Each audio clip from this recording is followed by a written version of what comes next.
मजलिस बचाओ तहरीक के एक वफद ने ईद उल अजहा से कबल बैलों की मुंतकली के दौरान मुस्लिम ताजिरों को मुबैना तौर पर हरासा करने के खिलाफ हुकूमत तेलंगाना के मुशीर मोहम्मद अली शब्बीर से मुलाकात की।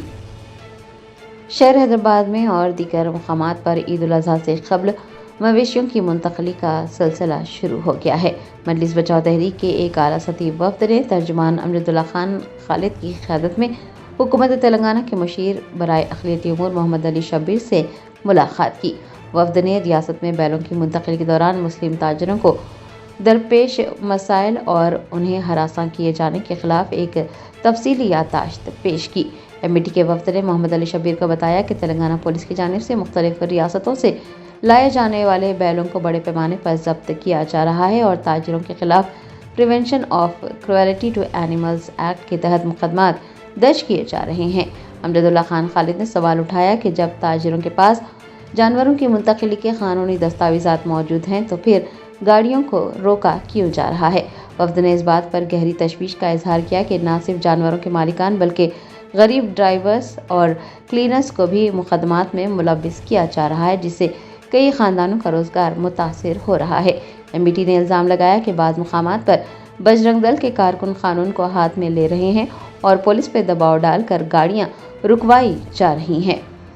इस मौके पर सैयद मुस्तफ़ा महमूद, सिकंदरुल्लाह खान और अल्ताफ़ नसीब खान समेत दीगर मौजूद थे।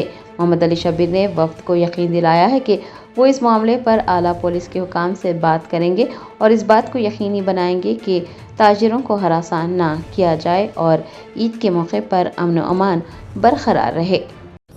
अस्सलाम वालेकुम। मैं अमजदुल्ला खान, स्पोक्समैन एमबीटी। मजलिस बचाओ तहरीक का एक वफद हमारे सैयद मुस्तफ़ा महमूद साहब जनरल सेक्रेटरी की क़यादत में, तमाम लोग जो है हमारे अब्दुल रहमान साहब, शकील साहब, अल्ताफ़ नसीब खां, सिकंदर खान साहब और हमारे शकील भाई, नूर खां मज़ार, हमारे इमदाद भाई, ये तमाम लोग जो है Mohammad Ali Shabbir sahab, adviser to government of Telangana से मुलाकात किए। दो अहम इश्यूज़ पे हम लोग बात किए।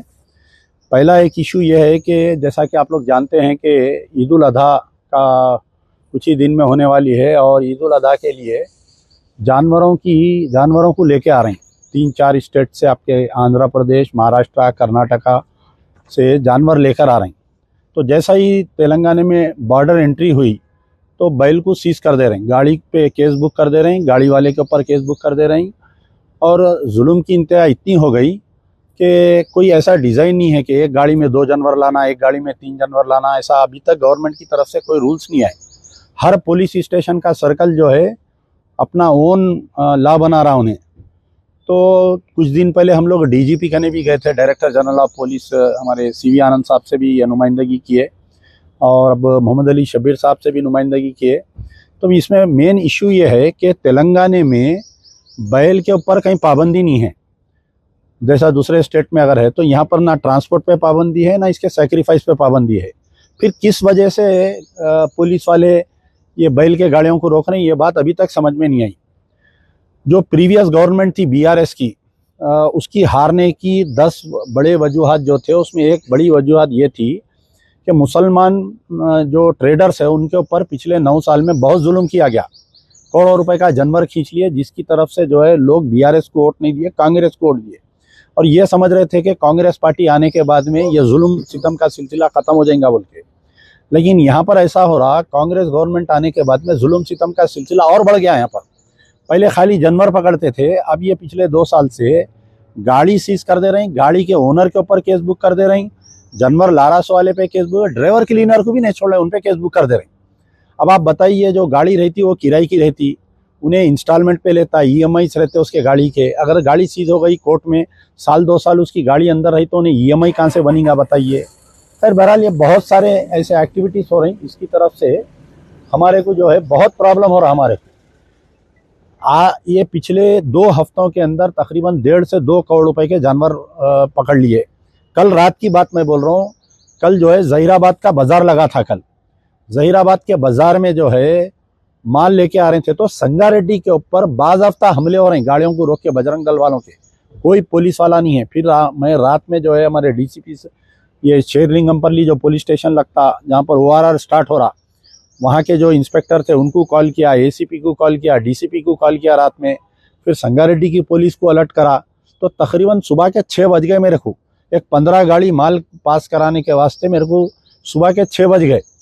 तो अब आने वाले दिनों में भैंसे का बाज़ार लगता, आपके और कोई दूसरे बाज़ार लग रही, वहाँ से जो जानवर लेकर आ रही, तो ये ऐसा हो रहा, हर बैल के पीछे एक पुलिस का स्कर्ट लगाना पड़ रहा।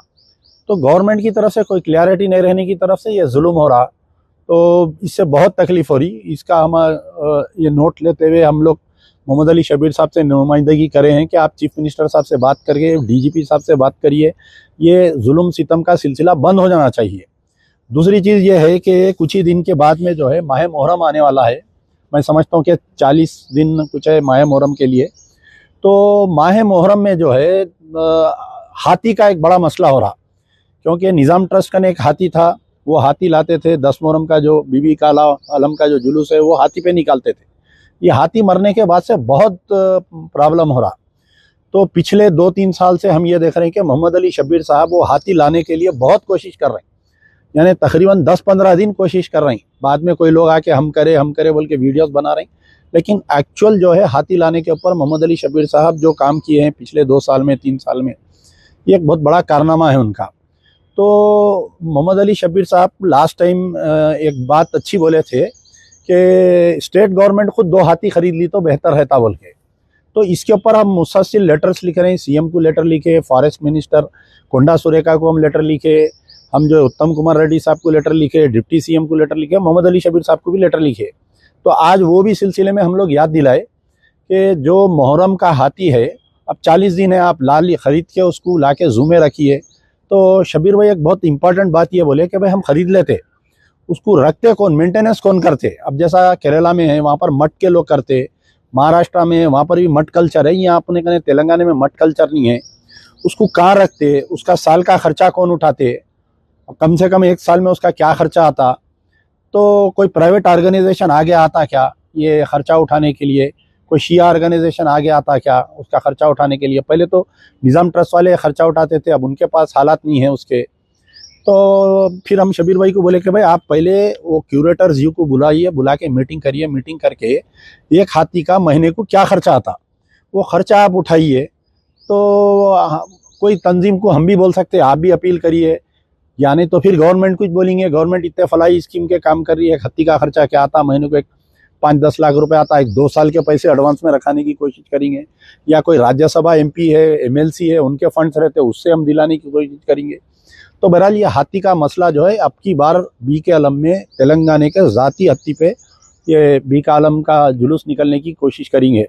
और एक दूसरा पॉइंट है, माह मुहर्रम का जो भी इजलास होता, वो इजलास होने के बाद में जो भी बजट सैंक्शन होता, मुहर्रम की 7 तारीख के दिन अंदर आता कंट्रैक्टर काम करने के लिए। अब उन्हें अल्लम गल्लम करता, भाग जाता। और पिछले 2 साल से मैं बराबर इस मुद्दे पे बोल रहा हूँ कि मुहर्रम का जो बजट सैंक्शन हो रहा है उसमें कई घपले हो रही, कई बगैर काम करे के बिना उठा ले रहे हैं। उसके अंदर एक बहुत बड़ा मसला बना हुआ है मुहर्रम के बजट का। हमारे इमदाद भाई बोले कि इसमें जो है खाली मखसूस तंजीमों को बुला रहे हैं मुहर्रम के इजलास में। ठीक है, आप एमएलएस को बुलाइए, आप एमपी साहब को बुलाइए, लेकिन आम तंजीमों को भी बुलाओ भाई।